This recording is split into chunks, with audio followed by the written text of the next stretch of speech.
Hi, welcome to Bookie. Today we will unlock the book Ghosts of the Tsunami. A massive 9.0 magnitude earthquake hit Japan at around 2:46 p.m. on March 11, 2011. It was the biggest earthquake ever known to have struck Japan.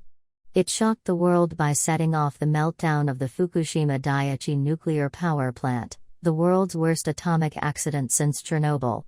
The earthquake sent a tsunami inland which took the lives of around 18,000 people. It was Japan's greatest crisis since the Second World War and ended the career of the Prime Minister. Towns were flooded and cars were lifted by huge waves and dropped onto the roofs of high buildings. Ocean-going iron ships were also deposited in city streets. The losses caused by the earthquake and the tsunami are uncountable. Yet there was one particular statistic that grabbed the public's attention. 75 children in Japan died in this tsunami in the care of their teachers. 74 of them perished in just one place, the Okawa Primary School. We cannot help but ask why. In countries like Japan with frequent earthquakes, schools must have established comprehensive precaution systems and plenty of experience in disaster prevention. So how did so many children die at the same school? What took place there before the tsunami swept inland? What led to this tragedy?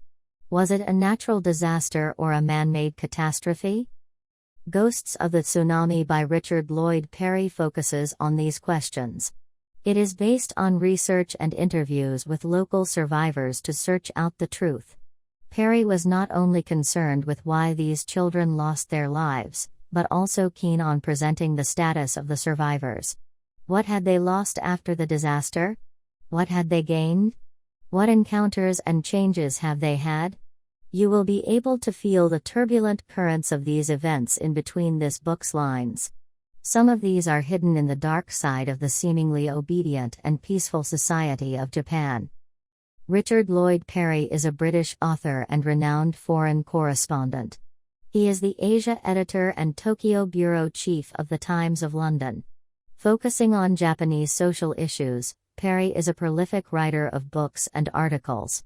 He has been living in Japan for more than 20 years and has settled in Tokyo since 1995.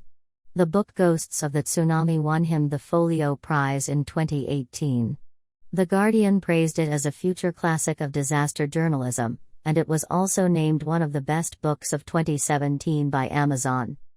In today's Bookie, we are going to uncover the reasons for this disaster as well as the ghosts that hide beneath the exquisite surface of Japanese society from the following 4 perspectives.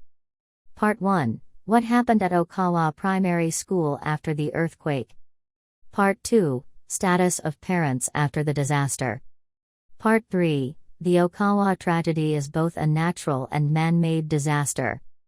Part 4. Japanese social problems revealed by the disaster.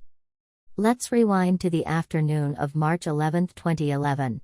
It was 2:30. As usual, lessons at Okawa Primary School finished at this time. In about 10 to 15 minutes, the children would have left school and gone home by school bus.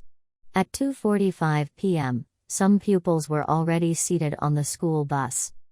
However, the incident that followed stopped them from going home. 1 minute later, at 2:46 p.m., the shaking began. It was incredibly strong. Teachers began evacuating the children, and within 5 minutes, all the kids were gathered in the playground. They put on their plastic helmets and lined up in their classrooms. Overall, everything at school was in order though a bit flurried. Okawa Primary was designated an official evacuation place for the area.